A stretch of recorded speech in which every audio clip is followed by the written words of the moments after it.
पाकिस्तान एक काला अध्याय है। इस तरह से वो सदस्य गांधी ने अपने सत्ता को बचाने के लिए, अपने प्रधानमंत्री की कुर्सी को बचाने के लिए देश को आपातकाल अपने यहाँ के लोगों के साथ, यहाँ के नेताओं के साथ, यहाँ की न्यायपालिका के साथ, यहाँ के प्रेस मीडिया के साथियों के साथ इस तरह से मानवीय व्यवहार किया। तो हम इसको आज प्रेस वार्ता का क्या उद्देश्य था? देखिए 50 साल आपातकाल का पूरा 25 जून 1975 को आपातकाल लगा था।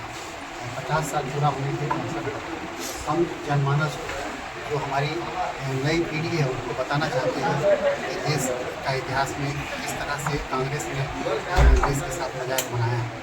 तो ये सबको जानने का अवसर है। तो जिस तरीक़ा से आप आरोप लगा रहे हैं, उसी तरह विपक्षी भी आरोप लगाते हैं कि संविधान को बदलने की कोशिश की जा रही है, बैकडोर से एक तरह का आपातकाल ही है। उस पर क्या कहेंगे? देखिए, ये विपक्ष के पास कोई मुद्दा नहीं है। विपक्ष जो है सिर्फ लोगों में दिग्भ्रमित करने का काम करती है और लोगों को गुमराह करके राजनीति करती है। विपक्ष ने पिछले चुनाव में क्या नारा दिया कि 400 पार कर जाएगी बीजेपी तो संविधान बदल जाएगा, आरक्षण खत्म हो जाएगा।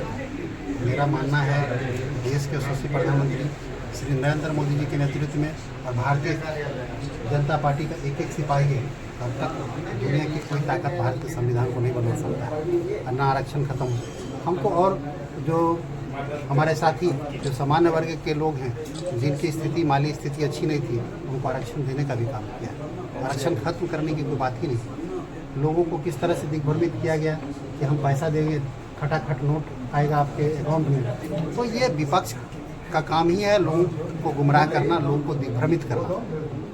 और जनता समझती है, सोशल मीडिया का ज़माना, आप लोग सब लोग जिस तरह से सोशल कवरेज दे रहे हैं, निश्चित रूप से लोग अब अवेयर हुए हैं और लोग समझते हैं कि उनका। तो जो 1975 में आपातकाल लगाया था, उसको किस तरीक़ा से आप लोग काला अध्याय टाइप का मानते हैं? क्या यातनाएं हुई थी, क्या उसमें गलत हुआ? देखिए, उस समय तो यातना का प्रकाष्ठा ये लोग पार कर रहे थे। जो छात्र आंदोलन कर रहे थे, जो नेता हमारे आंदोलन कर रहे थे, उनको जेल में अमानवीय स्थिति में रखा गया। एक एक जेल में जिसकी क्षमता 500 था, उसमें 5-5 हज़ार आदमी को रखा गया।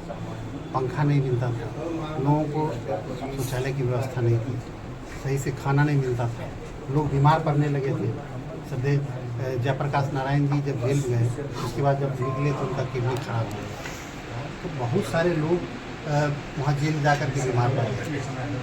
इतनी यातनाएं दी गई, इतना टॉर्चर किया गया उनको।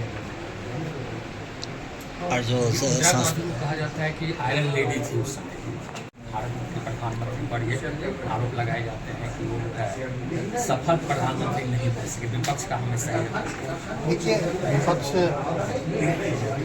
लोगों को गुमराह करने के, जैसा कि मैंने पहले भी बताया, कि काम करता है। लेकिन देश का जो एक नागरिक है, देश की जनता समझती है कि प्रधानमंत्री जी ने क्या काम किया है देश के लिए।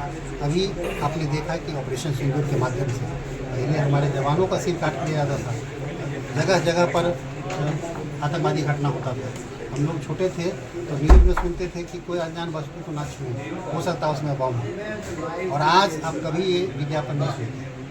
तो परिस्थितियाँ बदली हैं, देश मजबूत हुआ है। और प्रधानमंत्री जी ने अभी ऑपरेशन सिंदूर के माध्यम से जो आतंकवादी हमारे देश को खुली चुनौती देते थे, आज उनका पूरा परिवार सहित उनका नष्ट कर दिया गया। देश के जवान हम उस देश में घुस करके हम लोग मारे हैं। तो इस तरह से और किस तरह से पाकिस्तान बौखलाया। देश के प्रधानमंत्री जी ने साफ शब्दों में कहा कि सिंधु का पानी और देश खून साथ नहीं बह सकता। उन्होंने पानी रोक दिया और अभी पाकिस्तान बौखलाया हुआ है।